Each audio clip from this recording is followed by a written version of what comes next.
Hello, hello, hello. It is Dan here from the Rebellious Noise Pro Wrestling channel.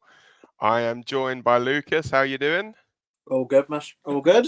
Can't hear you. You are muted. I think. Oh, there we go. Hello? Yeah, is that better? Yeah, can you hear me? Yeah. Cool. So we are here from the Rebellious Noise Pro Wrestling channel, and we are here to talk all things WrestleMania 40 with our predictions. We'll be back right after this brief message.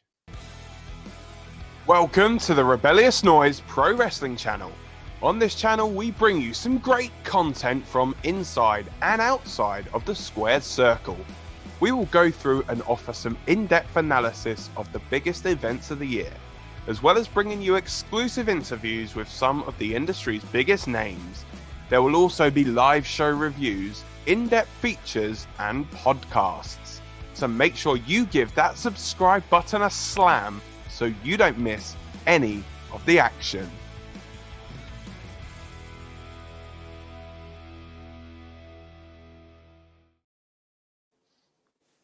Once again, it is Dan here from the Rebellious Noise Pro Wrestling channel. I am joined by Lucas, and we are here to talk all things WrestleMania 40 with the predictions. We've got a couple of comments in the comment section. Sludge Sports, what's up, guys? How are you doing, buddy? Nice to join us again. Vinny, I acknowledge the tribal queen for Lucas Jackson. You see the Lucas Jackson fan club is in the house today. Hello, Vincent. So yeah, thanks for that, Vinny. So yeah, WrestleMania 40 is right around the corner, and Scott and Rob have already done their predictions. Obviously, you and I are busy men, and we have only just got the opportunity to do that today. Interestingly, we have not seen Scott and Lucas's predictions, so we are going to go into this completely blind, and hence why we're both wearing glasses. So yeah, we're going to go into this completely blind, completely fresh, and give our predictions for WrestleMania. So we have the list, I think, of what matches are on which night. So we're going to go through what is seemingly the night one lineup, and then we'll go through the night two lineup. I think probably easier just for us to just do like an alternating thing. So I don't know whether you want to go first or I go first, whichever, and then we'll just go back and forth.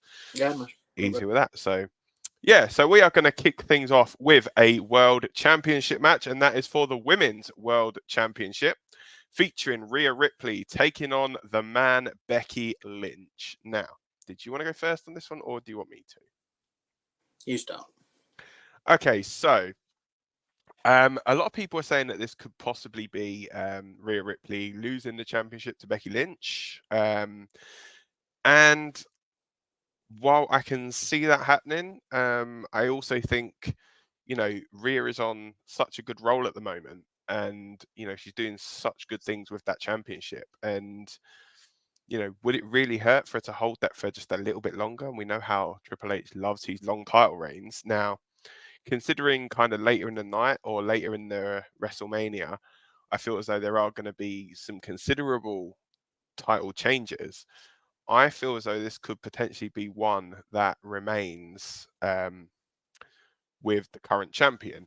I think this could well be a Rhea Ripley retention and could really, if she's not already, really put her on a trajectory to stardom in WWE. So for me, I'm going to go with a retention for Rhea Ripley. Right. Yeah. I mean, I'm in the same boat, really. I think, although it felt like before the Chamber, I think it felt a bit like they were setting up someone to beat Rhea Ripley. It kind of feels like the Chamber was kind of her stamp, kind of thing, and they want to obviously let this reign continue. Now, I made it no secret, I'm not the biggest fan of Rhea Ripley, but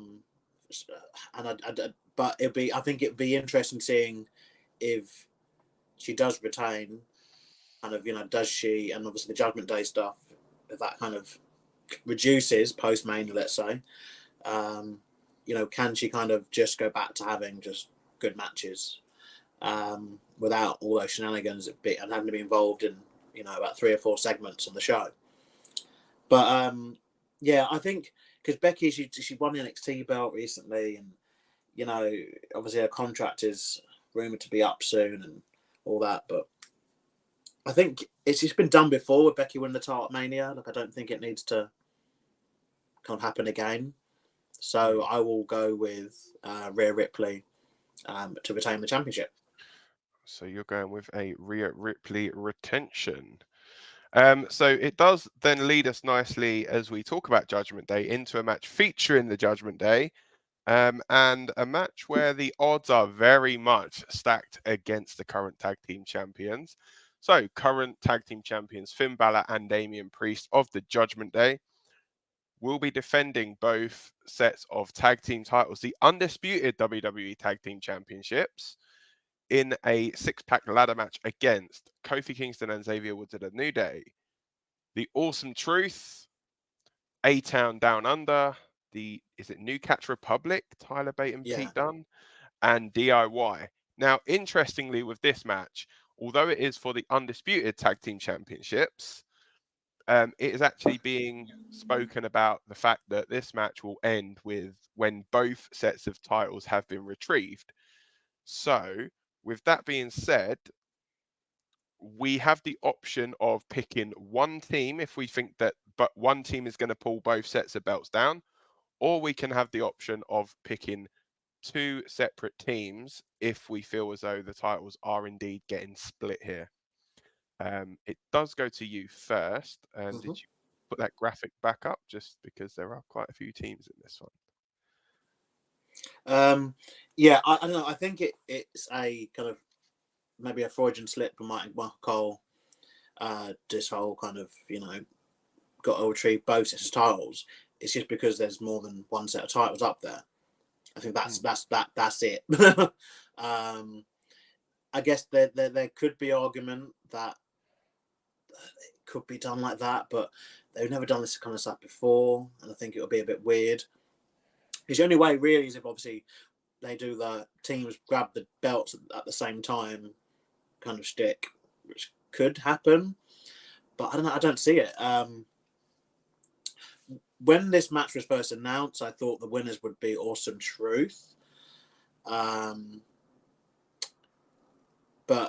because Triple H has added a couple of his kind of darling teams in there now, like DIY and New Catch Republic, I'm beginning to be a bit less certain on that. But I'm going to go with the team that I hope, and I think like long-term storytelling, you know, of this is important. You know, the R-Truth Judgment Day shtick was very over. You know, Miz has been done dirty at Mania like so many times. Like, it'd be nice to have him have a moment of like, you know, and hopefully, you know, he doesn't go and fall into the trap of having to have these long title runs all the time. Like, it'd be cool if they win and then maybe not next week or whatever, but maybe at the next pay-per-view they'd lose to another team. Like, it can happen. But I think, yeah. Just quickly, there is a little note here saying both titles under the Undisputed Championship banner, the Raw and SmackDown Tag Team titles, have to be retrieved for the match to end, making it possible for the titles to be split between two winners. So, is there scope there potentially? No, I don't. Obviously, I could be sitting here next week and be proven wrong when they do something. But I think other than two teams kind of both top of ladders and then claiming one set each, but it feels a bit like they're forcing it to happen. I think the easy way is just to have Awesome Truth win, and just that ends that story.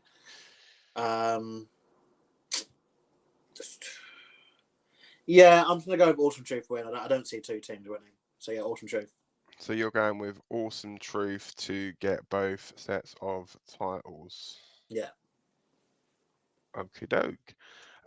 So, yeah, I mean, this was obviously something that I had speculated on when they first announced the match, and first announced, obviously, that R-Truth was in the match, because obviously R-Truth, we know, has this, like, comedic element to him, and, you know, him pulling down one set of titles would be like, oh, yeah, we've won the match, blah, blah, blah, and then, You know, it could be that he pulls down one set of titles, goes off celebrating with the Miz, thinking like, oh yeah, we've won the match, and then someone else climbs But up. do you think they would have announced that before though?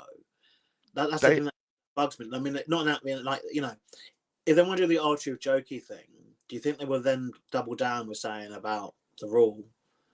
If that makes sense, they would have left it until the night, surely. I mean, the thing is that obviously they've said now that, you know, both sets of titles have to be retrieved. So it, by them actually stipulating that, makes me then think that that's what makes me think that there's going to be two winners. I mean, because if we look at the field here, like I would say, because obviously there's what, 2 teams from SmackDown, 4 teams from Raw. So I would say potentially they could go with Awesome Truth winning on the Raw side and then possibly A-Town Down Under winning on the SmackDown side of things. So then it means you've got a babyface team and a villain team that are both tag team champions, one on each brand sort of thing. So I definitely think Awesome Truth are going to come out of it with at least a set of titles. And I will say, just in case it does happen, see, I'm not sure. The thing is, I'm not sure how the other guys have done this point-wise, because if you've picked 2 names and one team retrieve both sets of titles, then surely you should get the point. I mean, as I say, I don't know how they've done it, but you know, I'm going to say Awesome Truth and or A-Town Down Under. Okay, well then I may as well add in a caveat too, because then I get basically we're getting 2 free picks of this. Yeah, so if we both add, because I know the other guys, Rob said the other guys have done 2 picks anyway. Okay, so I mean, we're copycat them. Yeah, so I mean, Rob, if you're watching, can you just let us know how you guys actually did it, please? Obviously, me and Lucas are not professional. We didn't watch your video. I'm just assuming that they would have done it as 2 picks. But okay, look, if there is 2 picks on the table, then my second pick would be Newcastle Republic. I think that Triple H is obviously obsessed with Pete Dunne, has been since day dot. They've obviously they lost the match. They lost the championship match last month as well in Perth at Chamber. So I think it kind of brings their. I think I'm hoping the way that Triple H is looking to use Mania is to tie up all those story points, you know, from the year that we've had in WWE, and to obviously look to start the Raw after Mania completely fresh. And obviously, you know, I'm going to get into it more. And obviously, you know, we've got build-up shows, but those who don't know, guys, we've got build-up shows. We've got like so much more coming throughout WrestleMania weekend and reviews and stuff. But I do think, you know, the Raw after Mania will be used as like a you know, a proper fresh start, building up to that next pay-per-view, which obviously is Backlash in France, where, you know, we'll get to it later on. Obviously, our prediction. The next one, bloody hell. Yeah, it would be. Yeah, would be Backlash in Paris. Yeah, it's normally Backlash, isn't it? Yeah. Indeed. And so, but I think that will be completely new. And so I think, you know, having 2 new sets of tag champions will be a good way to go. So if they want to do this way, though I don't see it, but I'm just going to throw it in there because that way we all pick 2. So hopefully one of those team wins. but if they do that, please change the goddamn belts. They are awful. Please change them. I don't know. I see controversial. I actually like those belts. I think they look better with. They're better than the penny ones. Yeah. Like the ones where it was like a bronzy gold. Yeah, those are weird. The black strap. So, but I guess they'll have to change the straps eventually. But it'd be nice. I wouldn't also be opposed to seeing new sets tag belts. You know, on both sets tag belts. But yeah, we'll see what they do. Obviously, post this match. I guess this match determines the future of it. But I don't know. I don't want people to put too much emphasis on it because we could be looking at the same thing again with a new team. Essentially, we're holding both belts. Yeah. Anyway. Okay, so they're moving over, still sticking with the tag team division. As we can see how stacked this division is, we are going to go with 2 of the hottest Latino teams that are currently in WWE in the LWO, which is represented here by Rey Mysterio and Dragon Lee, taking on the leader of Legado del Fantasma, Santos Escobar, and Rey's son, Dominic Mysterio, who is, I guess, representing Legado, although he is also affiliated with the Judgment Day. You can also just a quick heads up, you can also go back and check out the interview that I did with Mhm. Santos Escobar back during Money in the Bank, where he talks about LWO, talks about Rey Mysterio, and also talks about coming into WWE with his mask as well. So, he could well have fitted onto that masked team. So with this one, it is Rey and Dragon Lee against Dominic and Santos. So, right. Where do we even go from this one? So, obviously, we've seen these teams have been, well, there's been this ongoing feud between all of these guys. Now, to be honest, they could have done 8, 9, they could have done 8 aside, they could have done they could have done 4 each, 5 each. Anyone that was in the UK as well, just sold my car to Santos Escobar. Yeah, So yeah, brilliant that was a great chant. Kudos UK, well done. We do come out with some amazing chants. So for anyone that's watching that's not in the UK, a famous car advert for We Buy Any Car. So there are other places to sell your car available in the UK as well, don't forget. But yeah, so for this one, I think, you've got to have the good guys get their comeuppance here, really, haven't you? So, get the win here. And obviously the bad guys get their comeuppance. And I think Santos and Dom are going to take the loss here and have Rey and Dragon Lee over. So a victory for the LWO. I think this is going to be, the big shenanigan-y kind of match on this one. I think, it's going to turn into like a massive brawl with, Whacking Wild, Cruz del Toro, Zelina Vega. Is it Electra? I think is it Electra Lopez? I think who's on the Legado side with. I can't keep up with all this. Angel, Umberto. Yeah, basically. Anyone who's Hispanic. Yeah, they're all just going to have a big old punch up, and Rey and Dragon Lee are going to come out of it with the victory in the end, I think. Yeah, I don't know. I think the other way around. Dom lost to his dad last year, man, didn't he? He lost last year. Yeah, I think so. In that Cinnamon Crunch match. Oh yeah, the sponsored match. Yeah. So I don't know. I think the shenanigans allow more for a villain team to win. I don't really see this at the end of it because they've still got, like I said, literally half of Mexico, it seems, willing to be part of other matches to continue. By the way, do you know the person in that Cinnamon Crunch costume was Sol Ruka? Really? From NXT, yeah, she revealed that it was her. Fair enough.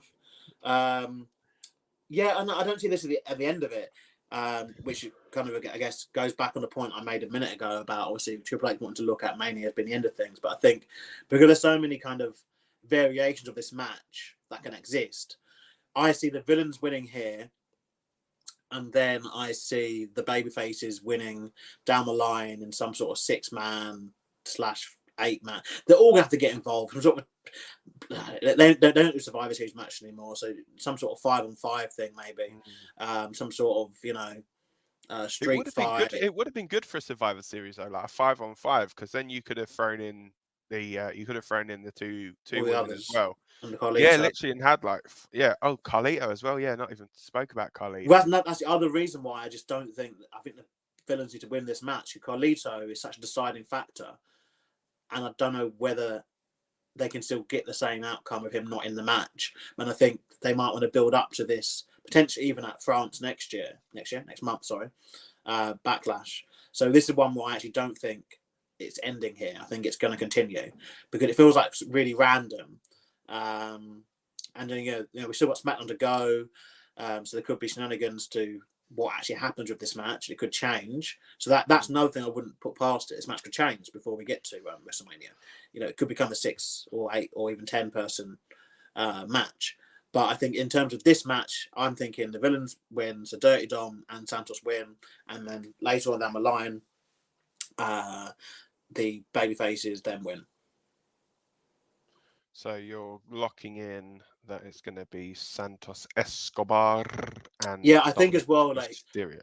Again, they get to this more on the night, but I think looking at the card and looking at the fact that not every match you're going to get time, I think this will be one where give the villains a win in like a solid like 10-minute affair, and then go to TV, or if they can spotlight it next month at Backlash, for example, and give them 15, 20, all 55 members in it, you know, then I think that's the better way of doing this, in my opinion, rather than try to get everything into this one match. Or trying to give it loads of time when we know what's to come.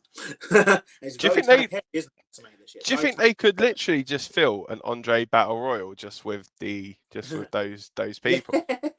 They Well, the thing is, could, they could couldn't have like they? faction on faction kind of stuff, couldn't they? But Yeah, faction there's, warfare, but there's so much to do. But yeah, that'll be my pick. yeah. And then obviously we've spoken at length about tag teams. Now, one of the greatest tag teams in WWE history, arguably, was the Usos. The brothers Uso, Jay and Jimmy, are going to be going one-on-one in a yeet or no yeet match at WrestleMania. Yeah, that does grate on me after a while. Like, it's not quite as much as only the Danny what Chapman chant. can say yeet. That's the rule. Only Dan Chapman.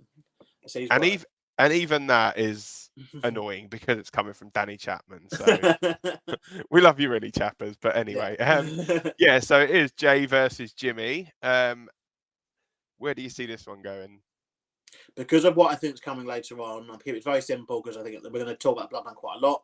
Because I think what's going to come later on, I think this will be a win for Jay Uso. I think that he needs to win on the big stage. I think they've done obviously Brett and Owen in the past, and Matt and Jeff in the past. They've done. If I'm right, that match was awful, Matt and Jeff. Which one? The Matt and Jeff. Did they have one at Mania? Was it the one at Mania they did? Yeah, they had Mania and they had Extreme Rules. Yeah, the Mania one was a bit of a cluster. Awful. The finish was good though. Yeah. And then the next match they had the next month was much better. But yeah, no, I think they've always actually had the villain win. Did Owen beat Brett? I think he did, didn't he? So yeah, I think they've always had the villain win without these brothers, these big kind of fights. But I think this is one where I think Jay needs to win in order to kind of give a slither of hope to what may happen later on. So I'll say Jay Uso.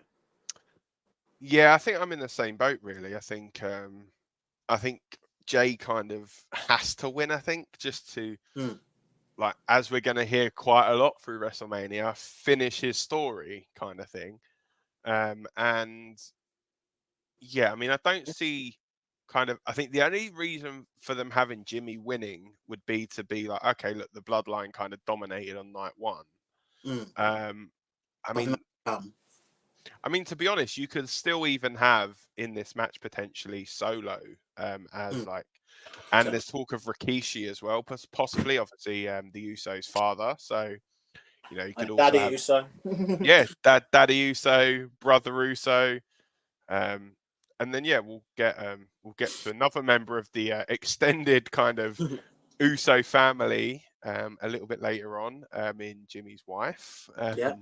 Get to her match in just a bit as well. So yeah, I think on the kind of weighing it all up, I definitely think it will be a Jay Uso win here because I feel as though he needs it more than Jimmy, and they're really, really pushing Jay more as a single star. Yeah. Whereas Jimmy is still kind of like, with no disrespect, like a hanger-on in the bloodline. So I think if they really want to solidify Jay as like a bona fide contender for like an IC title or a US title, something like that, then I feel as though he has to get the win here over his brother.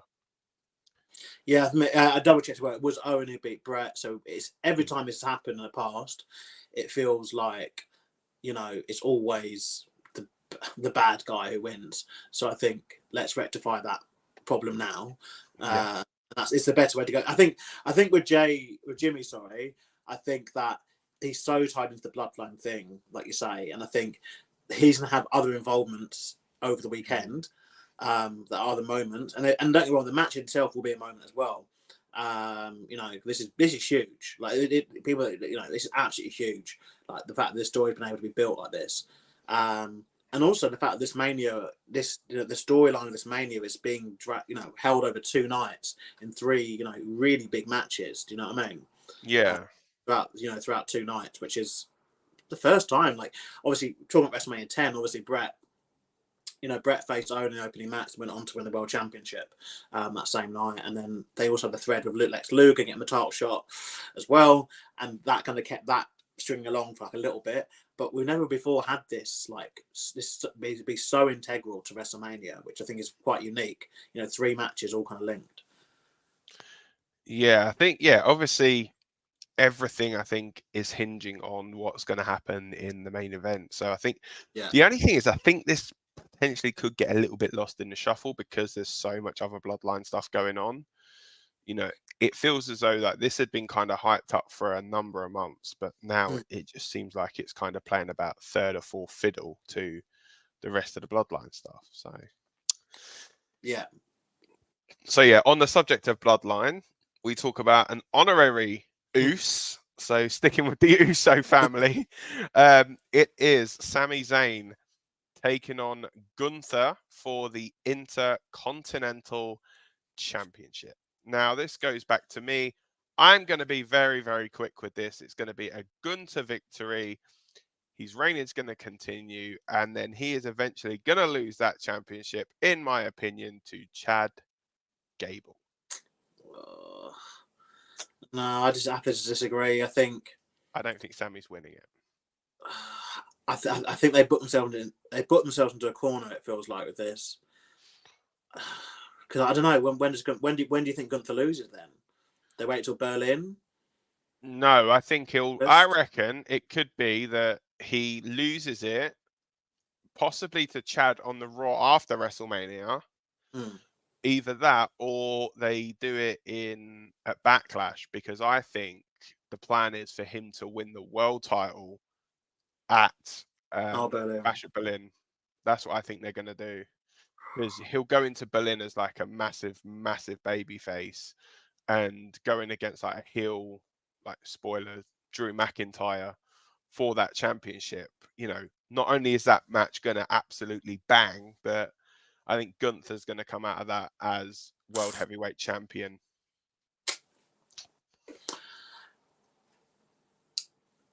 The thing is, I think it's still a company about WWE is still a company about moments, isn't it? And WrestleMania is when these moments happen. And I think Sami Zayn's the wrong person for this. And I guess you could argue that yes, they could then bring Gable back into the story, but it already been like quite a while. And honestly, I implore anyone who's a wrestling fan, I say wrestling fan, it's not even like a case of being a WWE fan or being a fan of, whatever. Anyone who's a wrestling fan or a fan of storytelling needs to watch that Chad Gable and Gunther match. It was given about 30 minutes on Raw, wasn't it? All in, with amazing video packages and production and all that kind of stuff. But in terms of the match, it's fantastic. It's phenomenal. I mean, that match could well have gone like an hour, and no one would have batted an eyelid and been like, I could sit through this. Like, you could easily have sat through that match for another 30 minutes. And what? That's not even a bad shout, Chad Gable versus Gunther, 60-minute Iron Man match. Yeah, I mean, I'm not even a fan of speculation, but like that would be those two. I think that would be a banger of a match. It's just like, I don't know how they're going to get back to it. But then saying that, I don't see much for Zayn afterwards. Like, what does he do if he beats Gunther? Like, I don't see who's the kind of feel would be, unless they then go Bronson Reed, maybe. Sami Zayn is basically Sami Zayn and Kevin Owens are the new Kane, aren't they? Kane and Big Show with the flip flops all the time, turning one way to the other. Unless they then turn Sami villain to go against Chad Gable, which again is a match that would slap, but I think it's not the match. So you know what? You've actually talked me into changing my mind.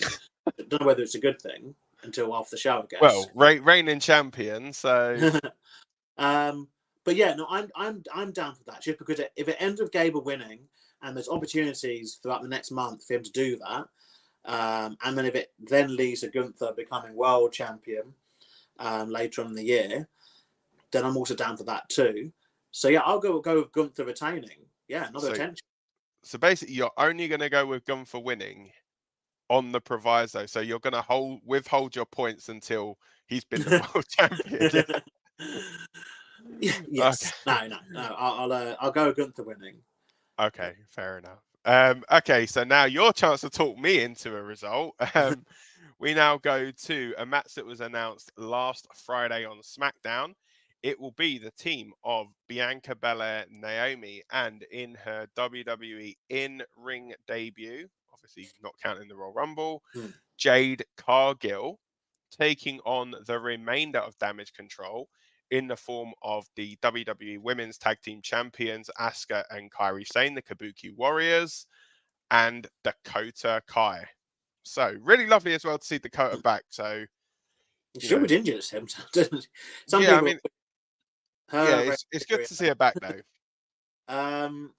Right. So this is an interesting one because it felt like for ages they were building up, obviously, Bianca and Naomi team against Kabuki Warriors at Mania, and for the women's tag belts, and that obviously now been added to the Jade Cargill thing. And obviously, one has to imagine that there's been a lot of talk about Jade Cargill, from AEW fans and from WWE fans, talking about, everyone likes to compare, don't they?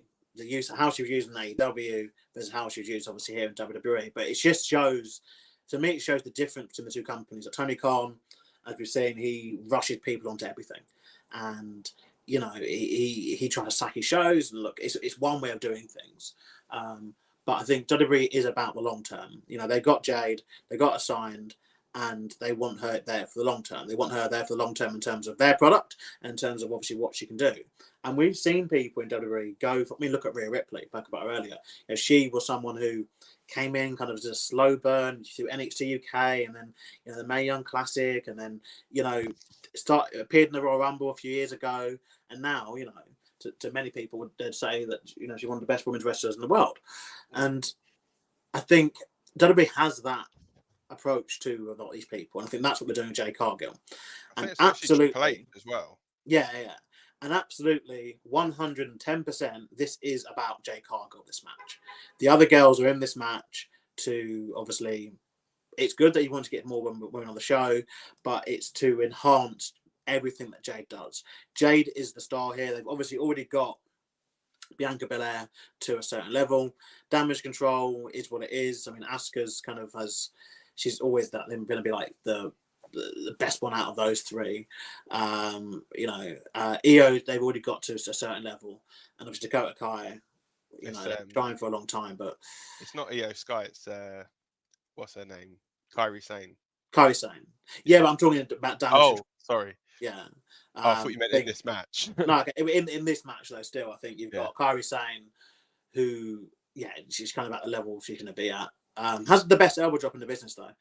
Oh yeah, that looks lovely. Yeah. Yeah. The height she gets on it. Yeah, but I think in this one, this is meant to be a star-making vehicle for Jade Cargill. That Jade Cargill will have to win, and I wouldn't be surprised. I'm not going to bonus point it, but I wouldn't be surprised if she ends up pinning two or more of the team at once. I think this is about her, and that image of her pinning both women's tag team champions, I think, at Mania is probably what they want. And so I'll go with Team Jade Cargill to win.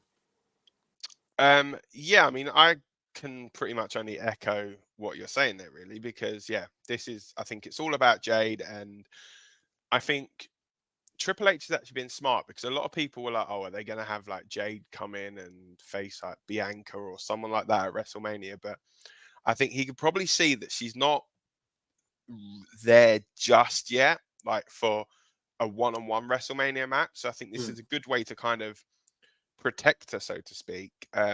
You're in there teaming with Bianca Belair, who, some people would say is one of the best in there at the minute, undefeated at WrestleMania as well. The B Undertaker, I don't know, Bianca Taker, I don't know. We could, and then obviously Naomi, who has been there and done it on the biggest stage. I think she become women's champion at WrestleMania, or in Florida, I think it was in her hometown or something.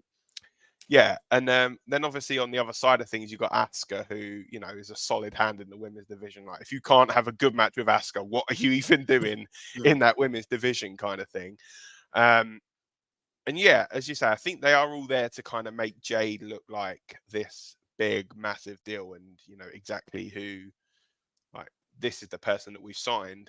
And yeah, this is, I think, a way to protect her. And I think what, I reckon it could be, I can foresee actually a Jade Cargill heel turn as well. So win the match and then like turns on Bianca and lead to Jade and Bianca down the line potentially. I don't know if they'll build it long enough for SummerSlam, but I do think that's the direction they're heading, because it did seem like some of Jade's like promo like stuff, the video packages and promos and stuff, was quite like heel heavy. I think she's a bit like a Charlotte Flair, though, isn't it? Where a little bit. Her gimmick is that she thinks she's the best and she's gifted and she's amazing, which do lend themselves well to being villain. But then, because especially like Charlotte Flair, again, I can only go based on that because that's what we've seen in WWE. Charlotte Flair is just that good at what she does. People think, oh wait a minute, you're actually really good. So yeah, I see. I think it'll be a bit too soon to do it straight away. Like, though saying that, they have got precedent, because they did the thing when they did the Miz turning on Logan Paul, didn't they, straight away? Yeah, I mean, the only other thing is obviously for Jade to turn on them and cost them the match, which I don't foresee happening. I foresee Jade. That'll be stupid though. Yeah, I foresee Jade. I reckon Jade will get the pin in it as well. So yeah, easily. Yeah. So right now we would move on. So we can either do this where we move on to the main event, because then obviously we know that this is going to main event night 1, or we can go straight into night 2 and then do both of the like bloodliney matches together. That might make sense, because we're going to end talking about both, aren't we? Anyway. Yeah, I mean, but then I guess we do have to kind of talk about a little bit about the tag match when we go into what seemingly has been confirmed as the opener for night 2 as well, which is Seth and Drew. Why don't we do all 3 of them together then? Okay, so we'll do all 3 of them at the end. We'll go back to these ones. So, okay. So we'll move on then to another. This is a Philadelphia street fight, which is the Street Profits and Bobby Lashley taking on the team of AOP and Karrion Kross. So the Final Testament.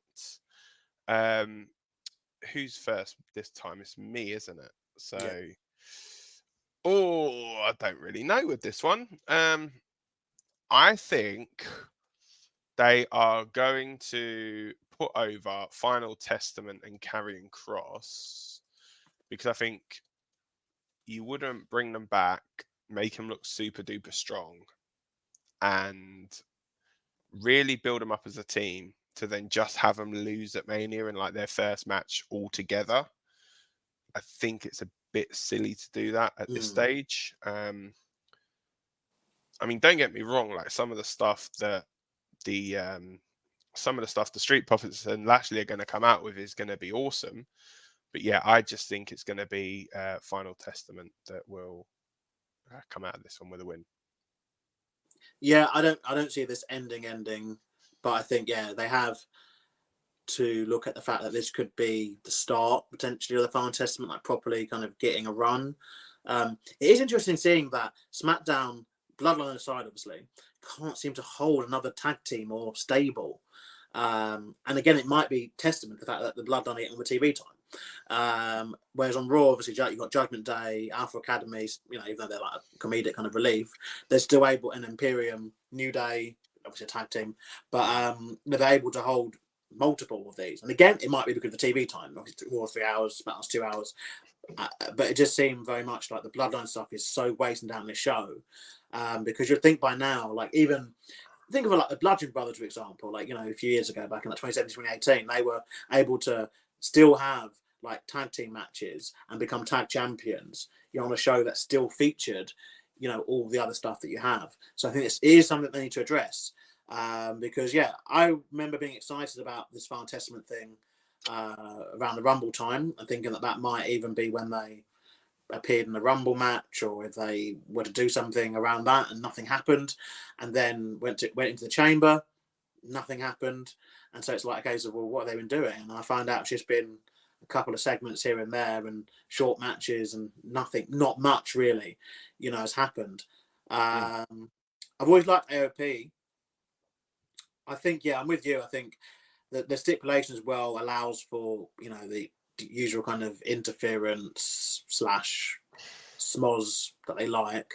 And because I guess it could lead to Lashley versus Cross in a singles match that Lashley could then win, I think the better choice at the moment is for the Final Testament to get the win on WrestleMania. But I must admit that, and again, probably going more of this onto the build-up shows, but I do think Lashley has been done very dirty the past few years at Mania. And I'm glad he's on, obviously, in the match, but obviously, you know, he's a former WWE champion.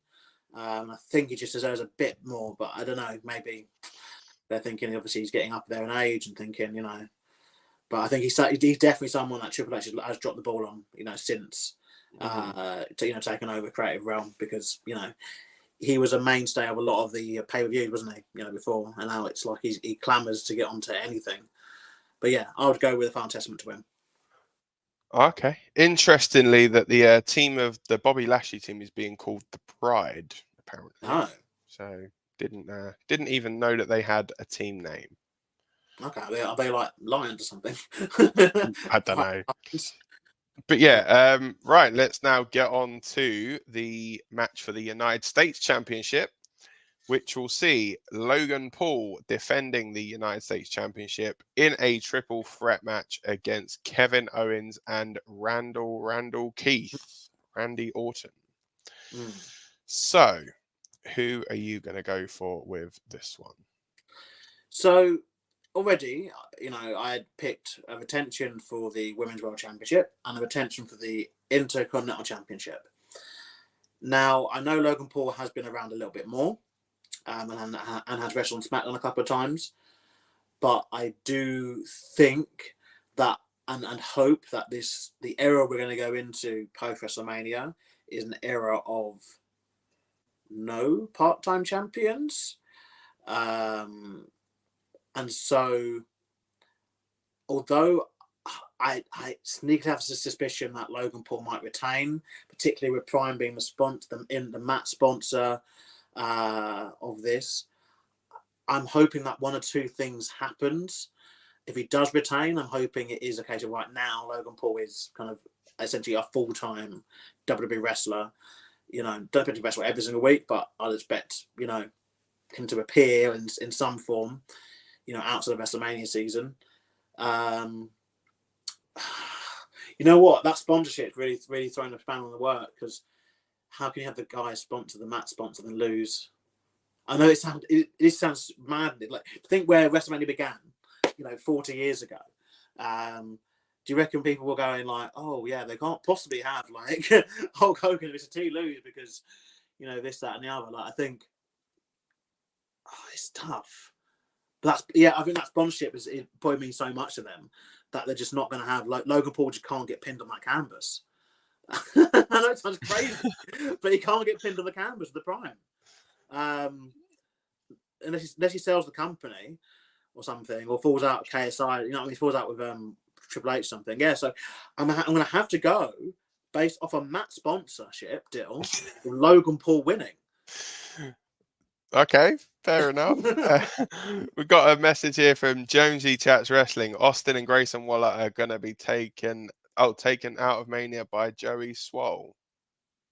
Joey Swole is a fitness influencer. I'm not too sure. Has there been something there? I don't know. I might have to look into it. Yeah. So there was a rumor that they were going to be removed from the match for something, but I don't know. Yeah, I remember reading that, and then I know there's a few tweets about, you know, them saying they're not. Well, they better not, because I've picked them to win one set of the tag belt. So yeah. So let's hope that it is. It's not true. But yeah. So I mean, we do obviously have. I've got to go and pick someone. So it's either somebody that's had a big history with the aforementioned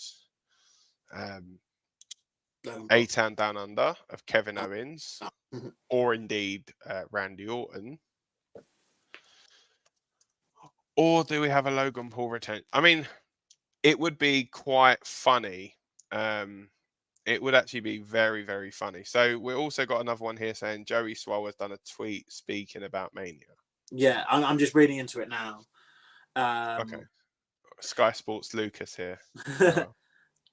So yeah, it seems that Joey Swole has sent out a series of tweets referencing Austin Theory and Grayson Waller. He has tagged WWE in the account and has said that he will be in attendance at WrestleMania for this. And Grayson Waller and obviously Austin Theory are now both kind of tweeting back to him, including the line, Joey Swole fans are somehow both uglier and cringier than the Twifties.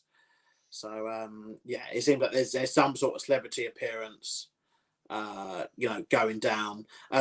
Joey Swole also tagged CM Punk in his tweet as well. I don't know if that was accidental or whether it's because he'll also be in attendance for another match at the show, which we will get to later on.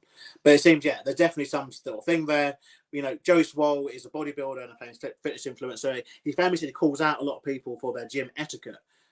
If you're familiar with any of the gym etiquette videos he's done, calling out people who think that people up to no good in gyms.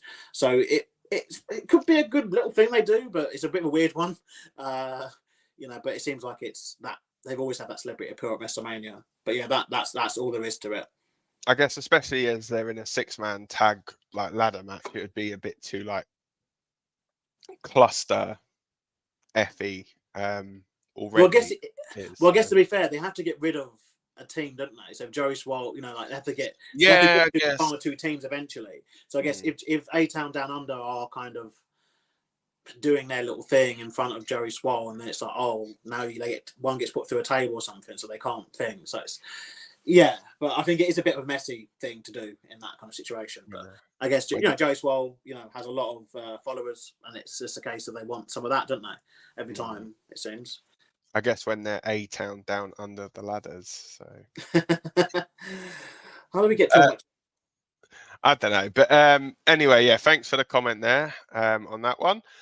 So yeah, going back to the match that we were talking about before we literally got totally like thrown off of track there. Thanks, Jonesy. Is Kevin Owens, Logan Paul, Randy Orton. So Lucas, just as a recap, has locked in Logan Paul. You know what?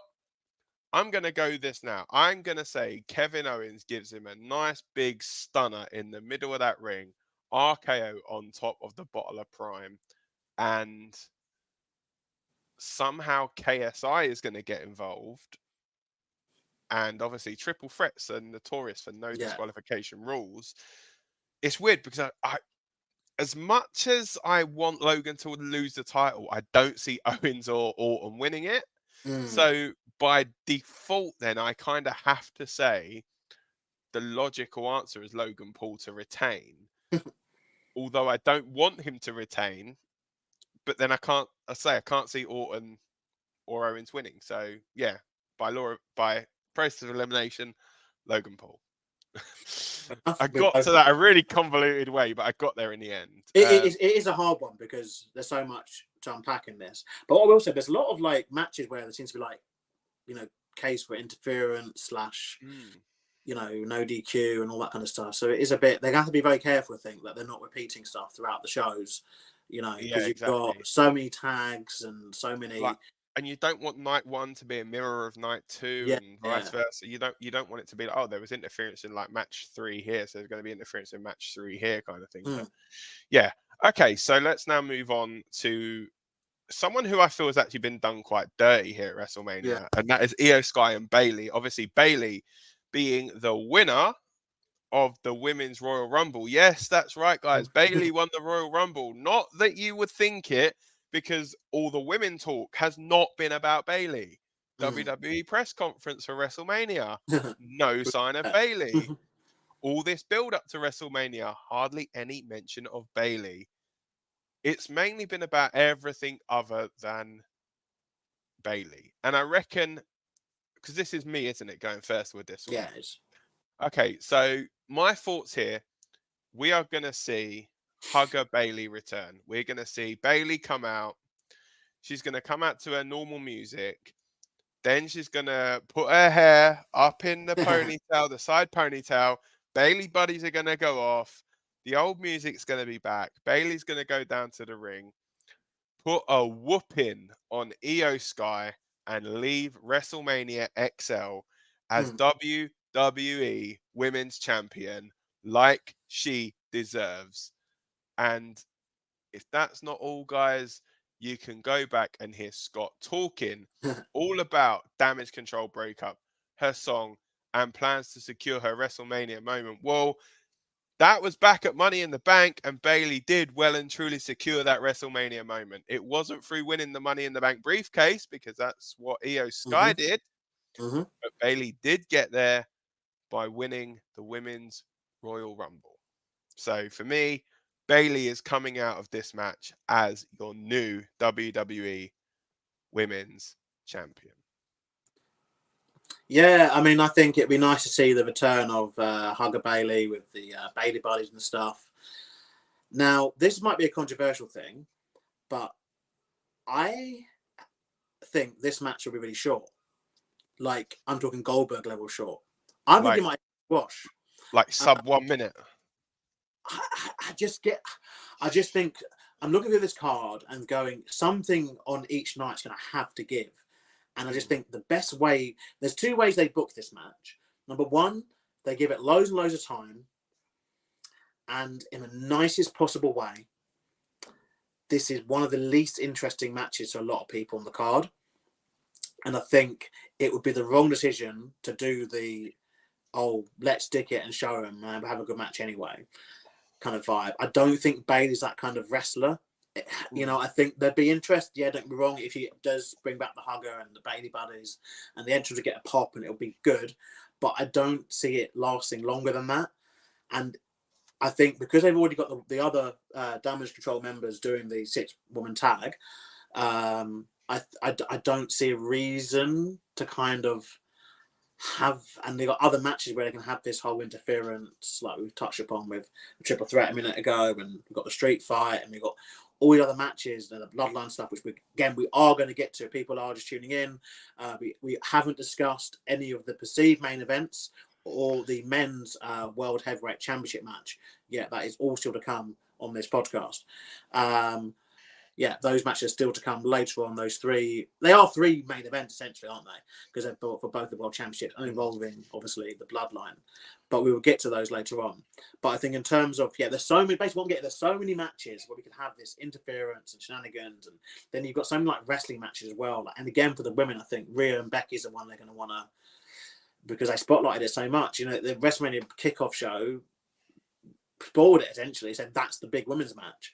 And obviously, Bayley has had a place to second fiddle. And, from what I'm kind of seeing, it's just, I know this sounds wrong and it's bad to an extent, but I just think the language barrier that's existed in this feud hasn't helped it, because WrestleMania matches are built on these like iconic feuds and moments, and there hasn't been able to be many of those, particularly when they're building up a side story with the tag side of things, with those tag belts.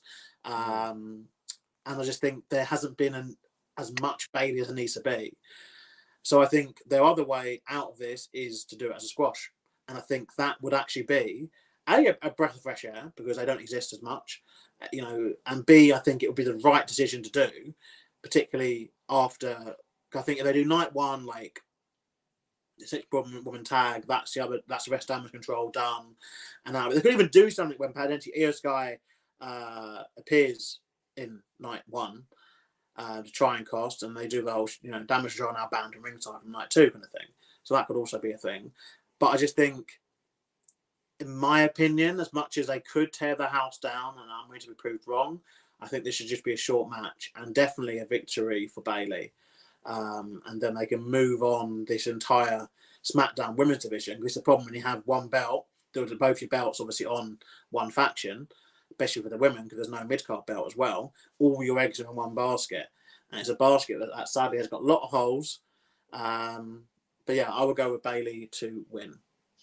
So another one for Bayley on that one. All right, so we are getting towards, we've got one more match before we talk about all of the bloodline stuff. And that match is the match between AJ Styles and LA Knight. Yeah. So we are back round to you. And Yeah. What is your thoughts on this one? Yeah, this is an interesting one. It wasn't maybe the direction people thought they were going to go. With this, with LA Knight, leading into Mania. But I think that AJ is always a solid hand. They're saying that he hasn't really had, some of the best stuff on Mania. Like, his match with both Orton and Edge, his matches with both Randy Orton and Edge, I think, were subpar. Obviously, the Shinsuke Nakamura one was a bit of a disappointment. I still maintain this is controversial. His best match was against Shane McMahon. Oh, right. Boneyard match. Yeah, Boneyard match. Obviously, yeah, by far. But sort of in ring, a paid fan WrestleMania, in my opinion. I think the match he had with Shane McMahon was the best match that he's had at WrestleMania. Jericho one comes close, but I don't think it seemed as important, that first one. But this is surely a star-making thing for LA Knight. But it is a case of how many star-making things is he going to have before they give him something that actually solidifies him as a star. I think Cornette was talking about a few weeks ago. It is kind of like he keeps winning these kind of weird, like kind of booby prizes where he wins a SummerSlam Battle Royal. That's never been done before, and then never be done again. The Slim Jim Battle Royal or something. Yeah, random. Like that two-way trophy that Taker He gets the title match in Saudi Arabia, which is a market which is a money market only. Let's be real, it's a money market for them. It's not like let's actually make anything mean something and make it big market. It's just they're paying loads of money, so we're going to have the match. And how many more times are they going to do this where there's not going to give him a prize of some sort? That's worth it. Whether it is, and again, it's the thing. Like after Mania, we get to these matches. Don't worry, they are coming, the Bloodline stuff. But like, is the championship going to be more available and more represented? On SmackDown, so that people like LA Knights, and AJ Styles can get their hand on it. But I think it's an easy one. LA Knight has to win this one.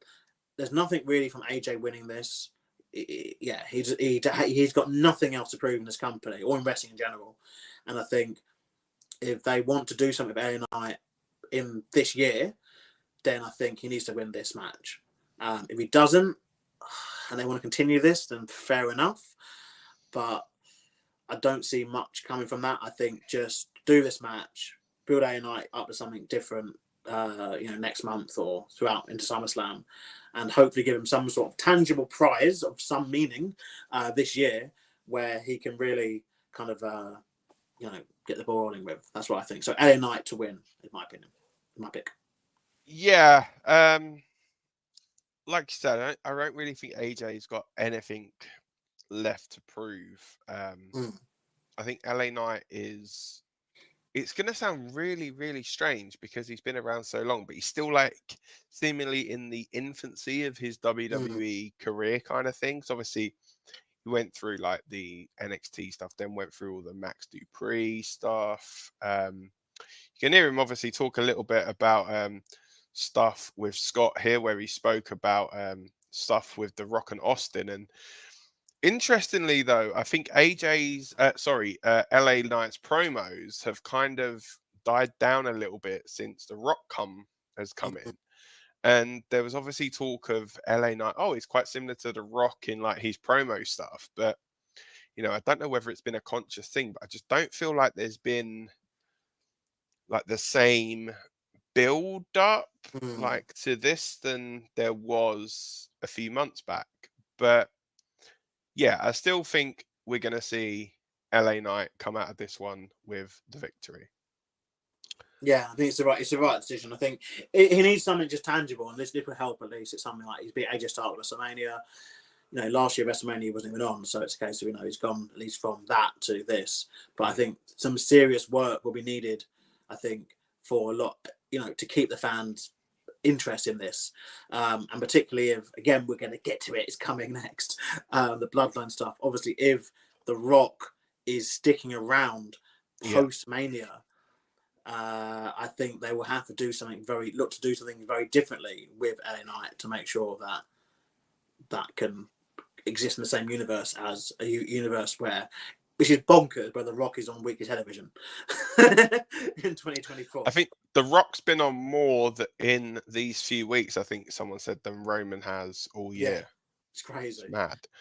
All right, guys. So we know you've been waiting patiently for an hour now, but it is now time for your main events. So, main event of night one is going to feature the Bloodline, the final boss, Dwayne "The Rock" Johnson, and his cousin, the Tribal Chief, Roman Reigns, taking on WWE World Heavyweight Champion Seth "Freakin" Rollins and the American Nightmare, Cody Rhodes.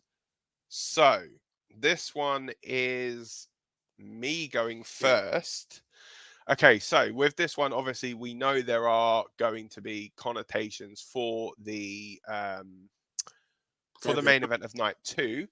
Whereas, so if Cody and Seth are victorious, it will be straight up one-on-one Cody Rhodes and Roman Reigns on night two. If The Rock and Roman are victorious, then it will be Bloodline Rules. All the shenanigans, all the interferences, anything goes. Deck stacked against Cody on night two. So, getting straight into this. Now, obviously, we spoke at length about all the stuff that went on with the press conference. So, I'm not going to cover all that old ground because obviously, if you go back and watch previous videos, you know, we do talk about that in quite a lot of depth. But, you know, I feel as though they've kind of got to where they were trying to get to with some of this. Yeah. And I mean, I do worry a little bit for Seth because obviously he's only just coming back from the knee injury. So having him work literally like. Has he wrestled since? Yeah, he wrestled on Raw. He faced Solo Sikoa on Raw. Oh, yeah, he did, yeah. Okay. But yeah, I think that with this one,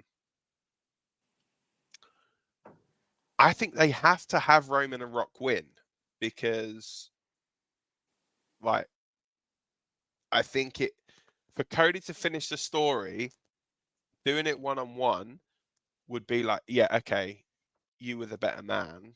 But then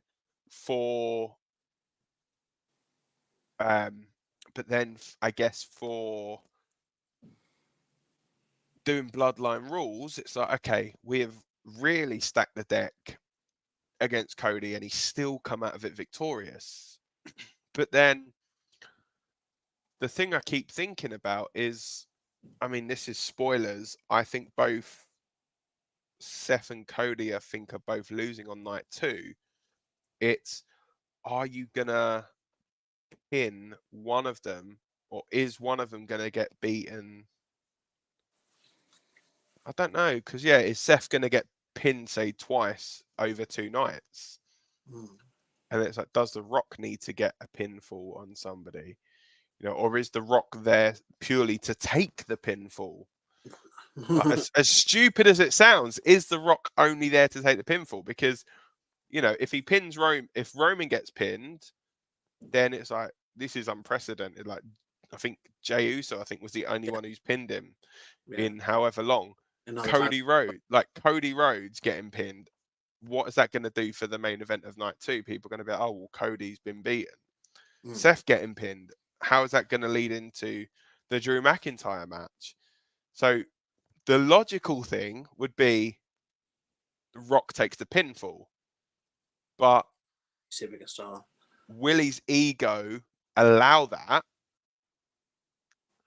But then I think if this was just a straight up tag match and it was no like, this is what's going to happen, I would probably have said, yeah, Cody and Seth will go over and pin The Rock. But because of what it needs to lead to for night two, it's weird. See, because part of me thinks one-on-one, Roman and Cody would just be like perfect as one-on-one. But then I think, will it look better for Cody having all of this stuff thrown at him and he still comes out on top? And it's like you get everyone that Roman's ever crossed interfere to help Cody. And then, but then will that then dilute the victory if Cody does come out of it victorious? Whereas I think a one-on-one match, it'd be like, okay, Cody was the better man. He beat Roman. But then all the shenanigans, it's like, oh, you know, Cody got all this help and overcame all of this. Oh, I'm conflicted, man. I wish it was you going first on this one. So bloody annoying. But you're probably in the same boat. Kind of, because I've kind of known 2 of the 3 matches we're talking about for a long time, like what I think. So yeah, same. Right. I need to lock something in now. I'm gonna lock in. I'm gonna lock in that Rock and Roman are gonna win. Bloodline are gonna win, and it's gonna be Bloodline Rules in the main event of night 2. So there is a group of matches that have happened over more than one WrestleMania, and you know, one of them actually involves The Rock, obviously, as we know, and another set involves Roman Reigns, and a double set actually involved Roman Reigns.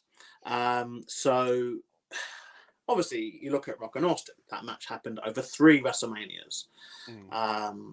It happened for the first time at WrestleMania 15, and that was no DQ. Happened the second time at WrestleMania 17, I believe. It was Attitude Era, so I think that was just implied no DQ, I guess. And the third time was a kind of normal singles match. Roman and Austin's last match, wasn't it? Yeah, his last. Well, meant to have been his last match, and then he retired after that. Yeah, and then obviously came back for that brawl we had with Kevin Owens. Yeah. But yeah, sorry. The Roman Reigns and Brock Lesnar obviously have faced each other multiple times at WrestleMania, and in general multiple times. But each time the ante's always been upped. So they've had obviously the unification match they had a couple of years ago at WrestleMania. They've had matches both ways round, essentially, of both one guy being the bad guy, one being the good guy, and they flipped it. What I'm getting at essentially is those matches, it always feels like they don't ever do the same thing. And so what I'm getting at with this is that Cody and Roman last year was normal rules, and I just don't see them doing normal rules again. And also because the ramifications, I think, are worse on the villains if they were to get pinned in night 1, because if the Rock can't get pinned, it just makes no sense at all. Because of stuff, if they want to set up Rock and Roman next year, and there's talks about Rock and Cody down the line, like the Rock just cannot get pinned. So I think the ramifications are worse. Then obviously if Roman gets pinned, it's just a case of, well, then you're kind of you're ruining the main. I guess you're throwing a spanner in the works on night 2 in another way, but if people always seem that it didn't get pinned on night 1, like what's the point of doing it again on night 2? He's then gone from not losing to losing twice, which doesn't really make much sense. The only way it would make sense is if he is then winning on night 2, in my opinion. Cody likes this whole underdog story a lot, doesn't he? He loves it. And I think the story here is, and if they want to continue this as well, in the way that I think they will want to continue it, is I think The Rock pins Cody in this match.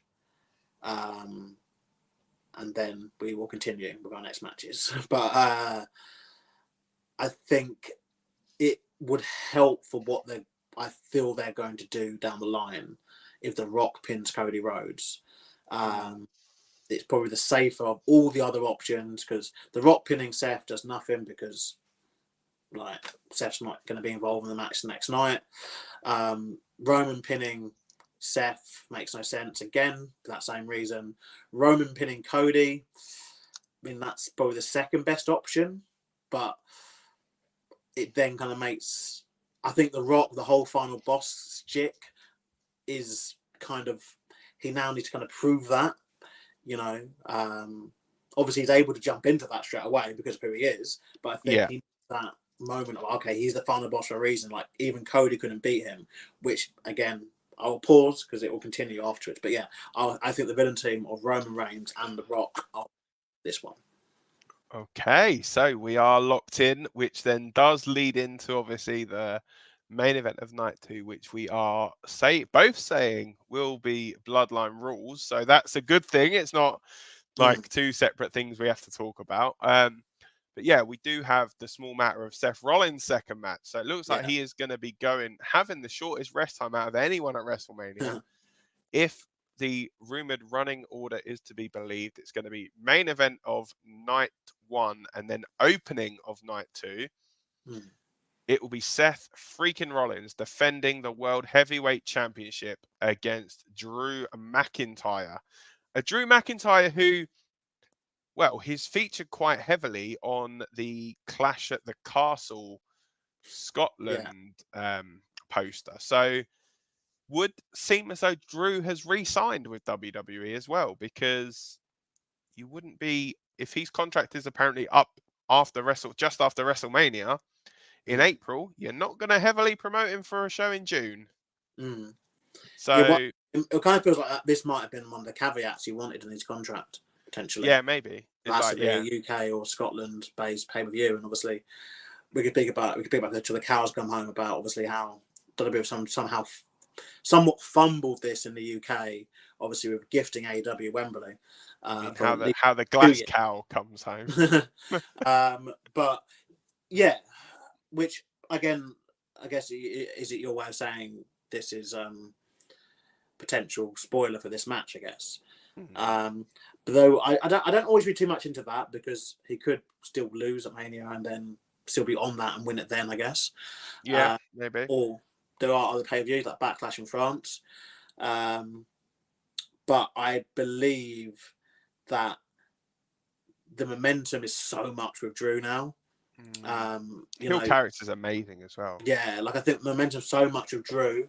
I know we must mention as well, CM Punk is on guest commentary for this match. Older Pepsi Phil, which is an interesting one. Hopefully they've been off Pat McAfee for it, because I cannot stand Pat McAfee. I don't know they've got a big commentary team now, haven't they? I don't know. I guess it'd be Cole. Yeah, it would be 3 of them. I'm guessing, and it'd be 3 of them. Yeah, probably be Michael Cole, Pat McAfee, and Thingamajig and CM Punk. So I think this match, it's weird, because I've always said this, actually, in the 2-belt era of WrestleMania, which pretty much has been every WrestleMania for the past 10 years or whatever, I do think that you always end up with one belt just not seeming as important as the other. And this is the situation here, where obviously we've got so many eggs in this bloodline stuff that this feels like a secondary prize. But I'm thinking and hoping that once this match happens, that what we then see afterwards is that belt kind of become really important, alongside the other belt. But I think I can't see in the universe really where Seth wins. I don't see what I don't see. I think if anything, both Seth and Becky might end up even taking some time off after WrestleMania.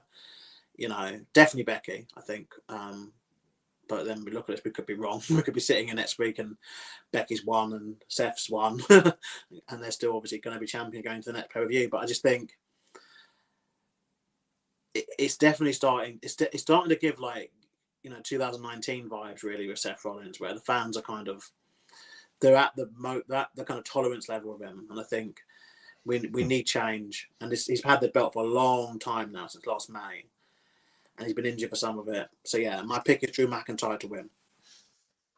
So, Drew McIntyre to win, and you're not going to say any kind of Damian Priest kind of cash-in vibes, nothing like that? Is the other tag match, I mean, the tag match on the first show, isn't it? Which frees him up, I guess. Oh, I mean, or actually, could they not have maybe Priest pin Seth, Priest interfere in the tag match?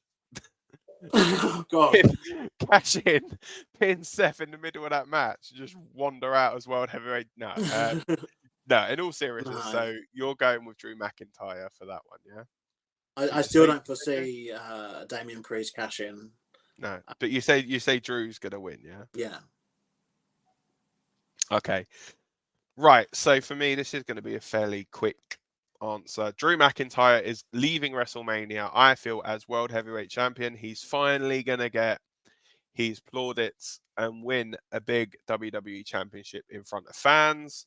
I firmly believe Drew has re-signed. I feel as though this heel character. Sorry, go on. I'm saying, yeah, he must have re-signed. Yeah, and I feel as though this heel character that he's currently portraying was like a big part of that. And the fact, I think for me there's a few telltale signs that he's re-signed. The fact that he's mentioning summer feuds in like SummerSlam potentially, or a feud when when CM Punk's back. It's like those kind of things you would not be mentioning if you knew that your contract was up. But for me, yeah, I do think it's going to be Drew that's going to win it. I would love to see, depending on obviously what his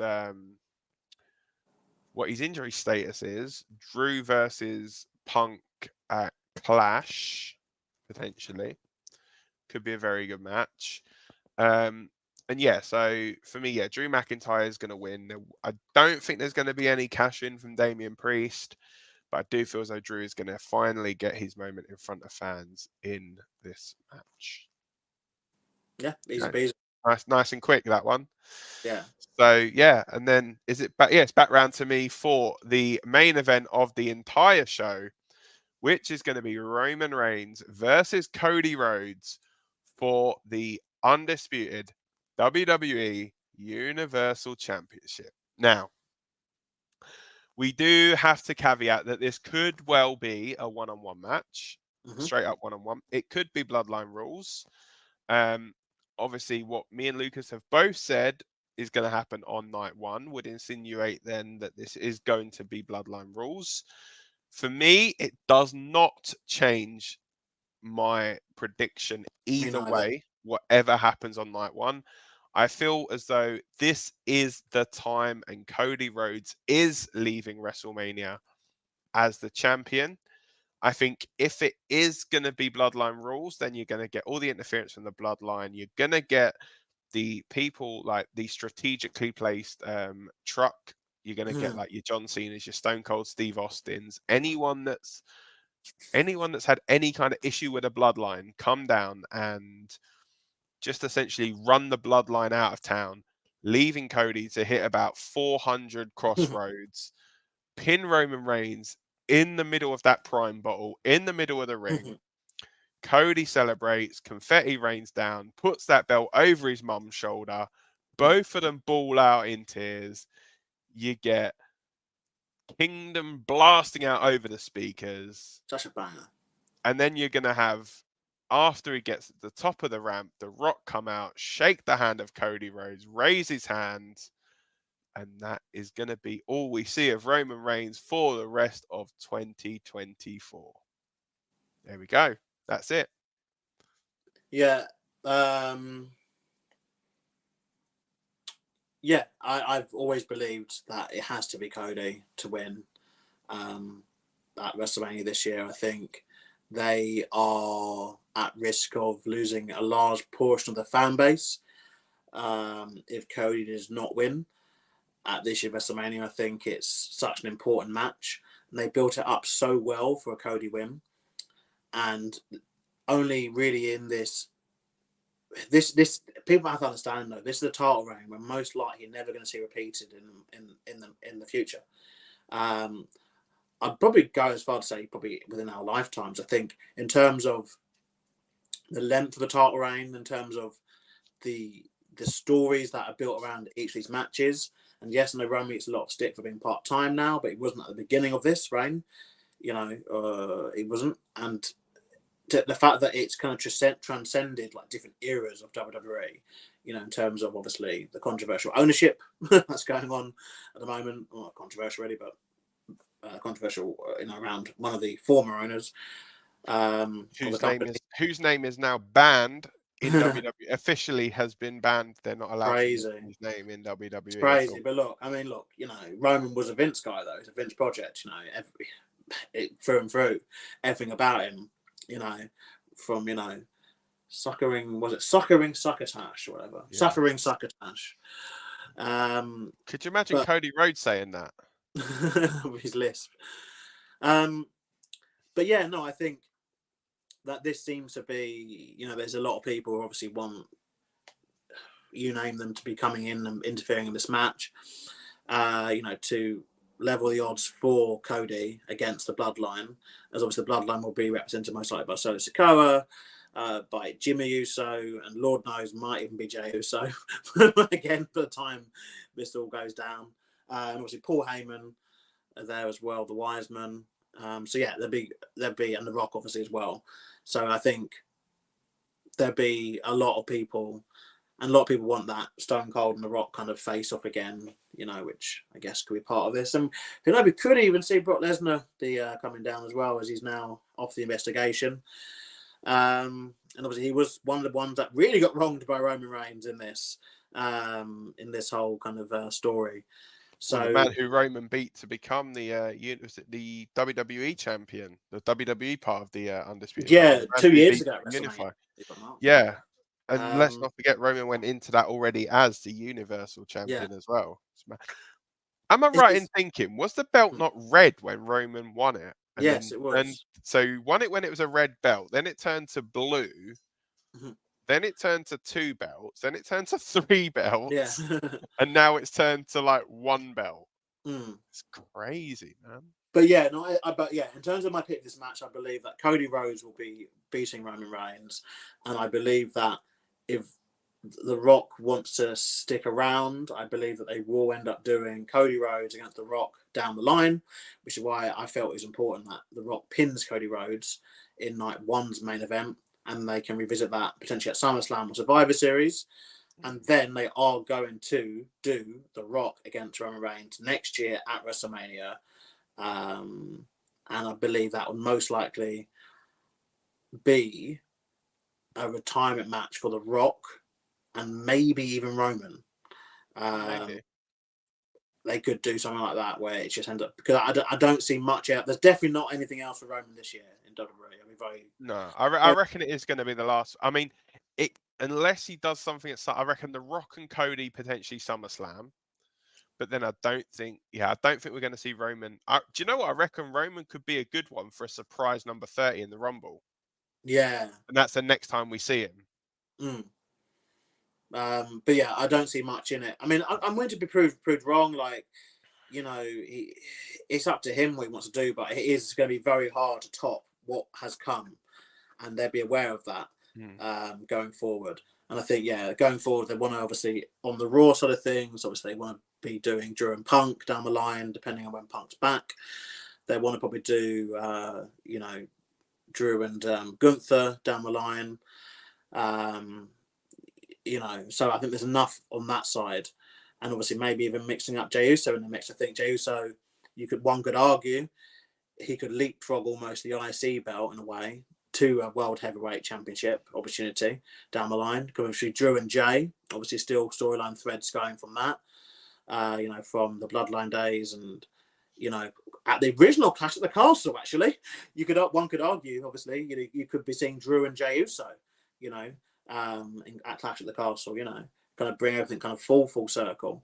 But I think ultimately, I think that Cody has to win at WrestleMania this year.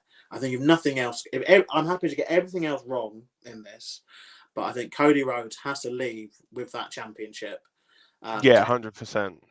And that's the only way. In my opinion. And obviously, we're going to talk.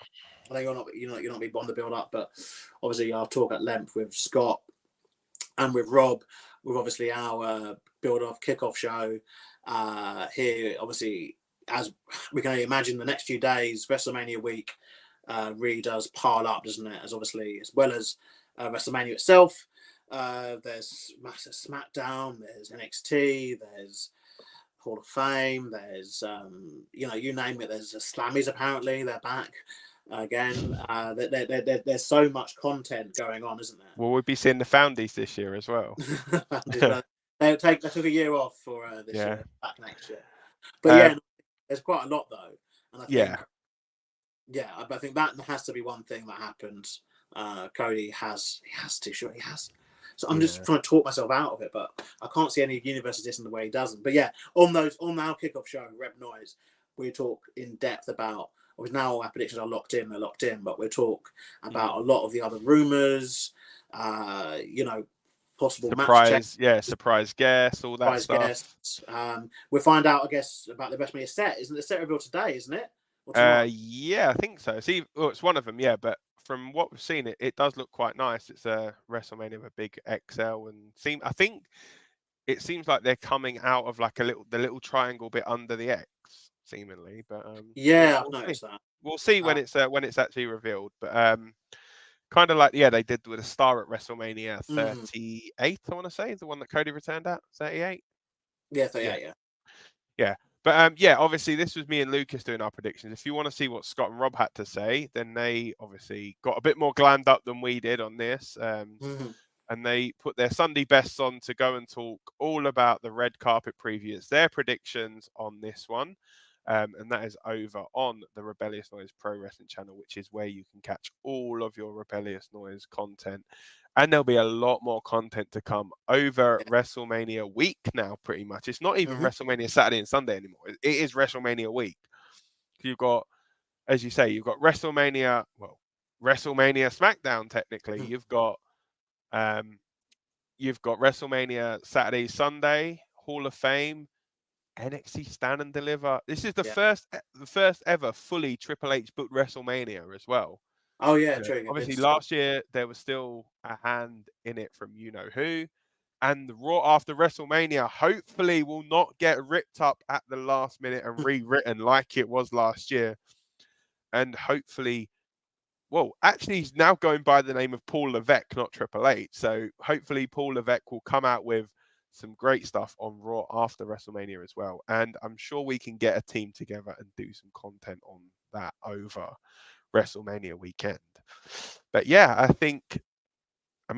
I've not really got much more to add. I don't know if you got anything more that you want to add, or no. I think we're cool. I think obviously, like I said, we've got a lot of time to unpack over the weekend with obviously our kickoff events here on Reb Noise, and obviously as people will just take to obviously social media. And like I said, if you want to leave comments on this video, with questions, we can answer them on our stream on Saturday and Sunday. We've got so many streams coming up. But please do like, share, and subscribe if you like the content that we're kind of producing. It means a lot to all of us. But that's kind of it, mashallah. But so that is obviously everything for this. We're gonna just throw up the final. We'll throw up the final graphic in a second. I'm just trying to find it. Super unprofessional here. I can't even find what I'm meant to be finding. But so this obviously has been the predictions and preview. As Lucas did say, we have got the kickoff show. You can go back and watch the red carpet preview, which was Scott and Rob doing their predictions on the show. But we are going to see you all at WrestleMania, WrestleMania XL. So we will see you guys then. Thank you so much to everyone that's tuned in. Don't forget to like, share, and subscribe. Subscribe to Rebellious Noise. We are on a number of different platforms, guys. You can follow all of us as well. Myself, Scott, Rob, Lucas. I'm sure you can find us all on socials. You can share. You can find us all there. And we look forward to seeing you over WrestleMania. And don't forget, guys, have yourselves a lovely WrestleMania week. Enjoy it. Have fun. And we will see you on the kickoff show. Take care. Bye for now. Welcome to the Rebellious Noise Pro Wrestling channel. On this channel, we bring you some great content from inside and outside of the squared circle. We will go through and offer some in-depth analysis of the biggest events of the year, as well as bringing you exclusive interviews with some of the industry's biggest names. There will also be live show reviews in-depth features and podcasts. So make sure you give that subscribe button a slam so you don't miss any of the action.